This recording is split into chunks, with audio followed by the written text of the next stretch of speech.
Hey, what's up, everybody? It's another morning wake up, as you can see. Um, Wanted to show a quick trip or quick trick. Sorry, again. This is gonna become a thing where I'm gonna do this every morning. We need to come up with a name for it. So leave some ideas in the comments. The morning wake up sessions with the idiot. I don't know. Anyway, a lot of you may know this trick. For anybody that doesn't, this is a great way to get perspective. Um, for your drawings and things, but this is the way I do it now because my concern was always when you see this, they have thumbtacks put in and you wrap the rope around and you pull from there, and that's all cool except for I'm a comic book artist and I work on my boards and I don't need holes poked in it. So in thinking about it, and I'm sure somebody else has done this, I'm not the first, I can't possibly be. But I'm using binder clips to hold the string, and again, I'm going to show you the technique for those who don't know what I'm talking about, and we'll kind of break this up a little bit. But so basically, what you do is you start by, like, at least the way I do it, and basic perspective, if you got a page, you would find your horizon line. So let's find our horizon line. Let's say the horizon line is right there. Okay. So there's our horizon line. Which, quick tip, if you're having to do like I did and flip, your square doesn't make it all the way across the page, which I have one that does, but this one doesn't. A good way to connect lines is keep your pencil on the line, then bring the square, the ruler, whatever, the template, whatever you're using, bring it to it, and then continue your line. Um, and again, I'm using a big crayon basically, so that y'all can see it better. So yeah, but there's tip number one. We weren't even expecting to get today. Thank you, Dave. You're very welcome. Thank you for coming and waking up with me in the morning before I get to work all day. So anyway, the idea being, you have some strings. So we have one at the top, so we can do 1 point, 3 point, 2 point. Okay, but we have a string at the top. Then we're going to take another string and we're going to lay it on the horizon line that we've set. And this is the same way you would lay out your perspective anyway. You would just be setting your ruler over here. And then same thing on this side. If you need, if you just need a 1 point perspective, then you only need one piece of string, really. I like to try to make sure my string stretches most of the way across the page. And I don't use this for like razor tight, perspective grids, every little thing. I'm not Danny Earls. Like, that dude's insane, but he also, I bet, doesn't use this method. This is more for speed. I'm drawing pages every day. I've got to be in a hurry. I've got to get stuff done. I'm trying to hit that page a day mark. So I don't need a super tight perspective grid.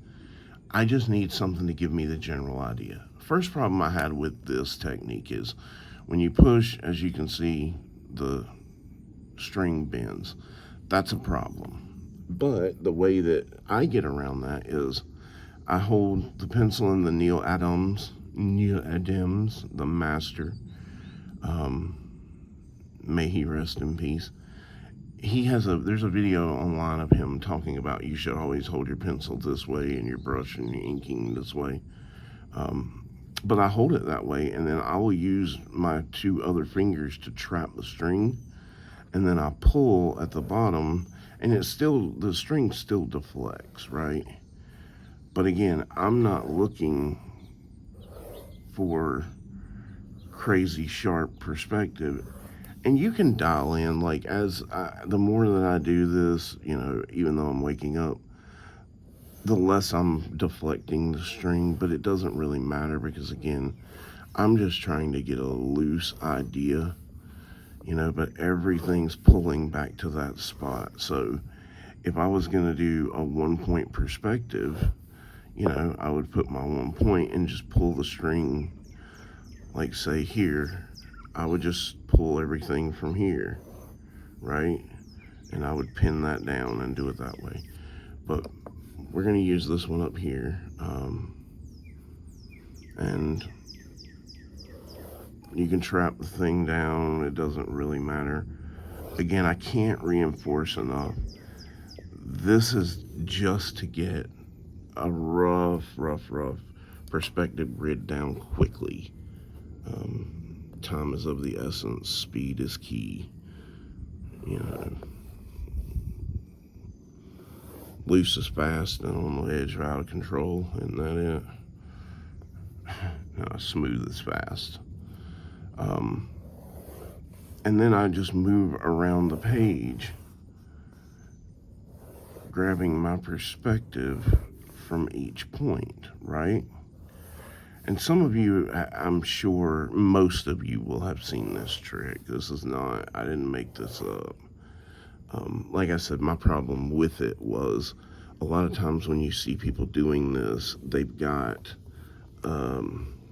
like push pins in the paper, and that's a problem for me. So I need to be able to not have holes in my paper. This one's always the hard because I'm right-handed, and so trying to figure out, but again, you have to mess with it, but you'll get it.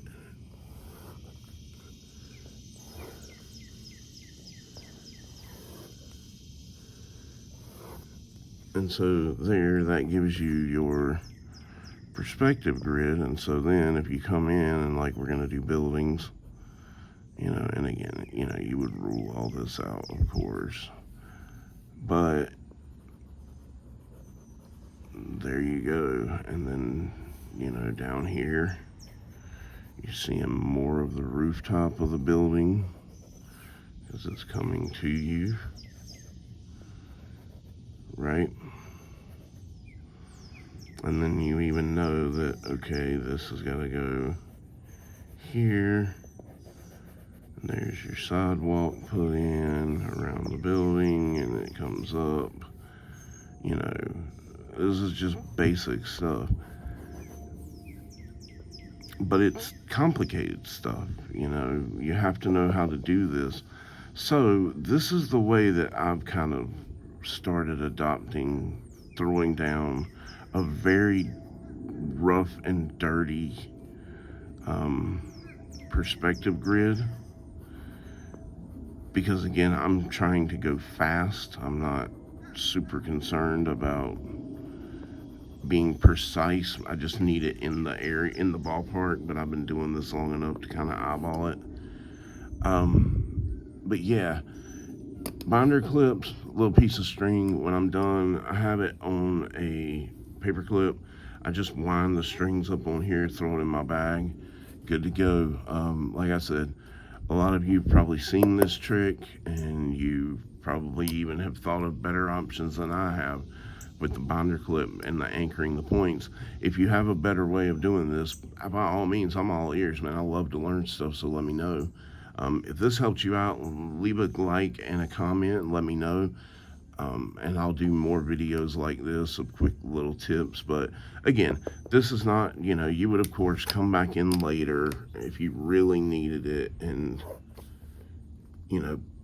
really put that in. But this shaky line gets me close enough. I didn't gain anything by doing this, I got the same result.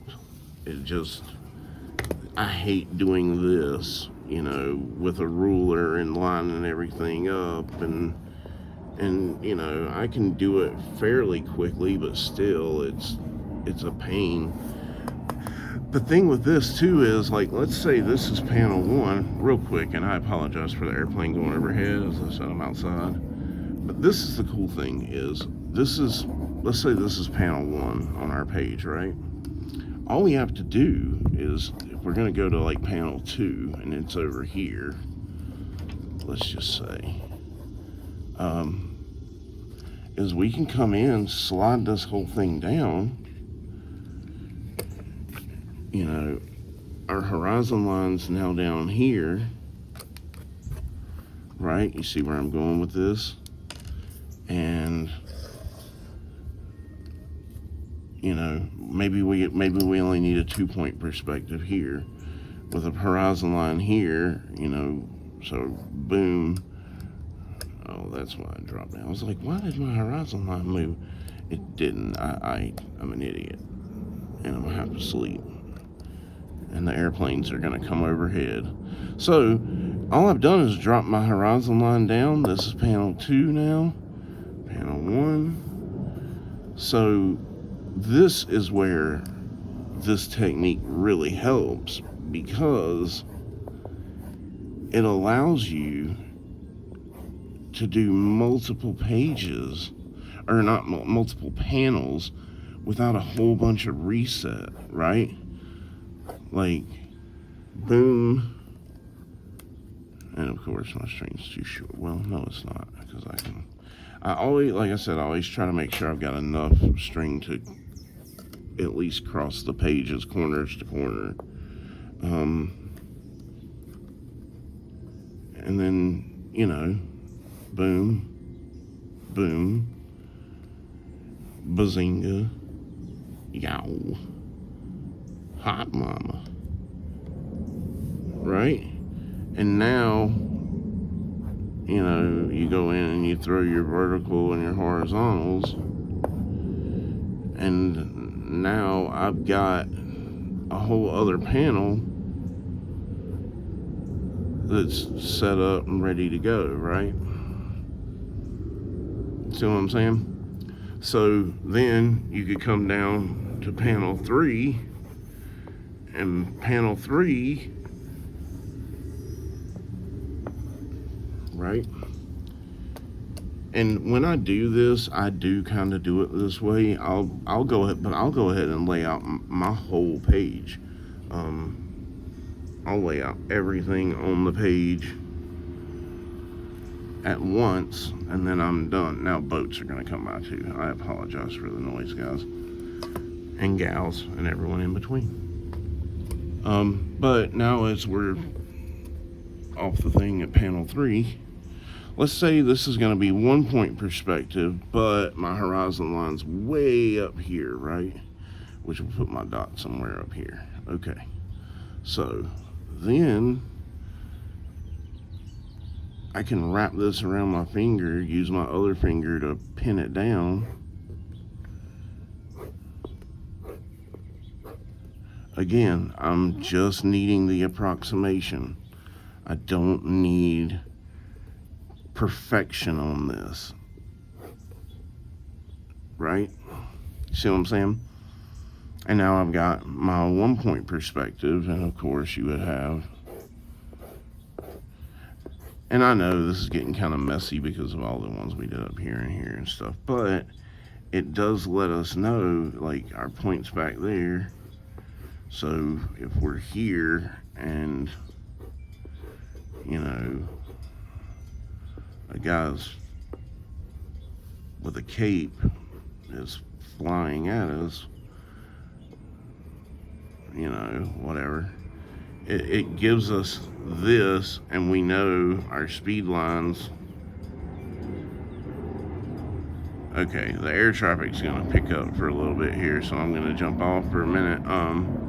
But you get the basic idea of what I'm saying here, right? So as you can see, this is a quick way to bust out perspective in multiple panels, multiple types of perspective grids.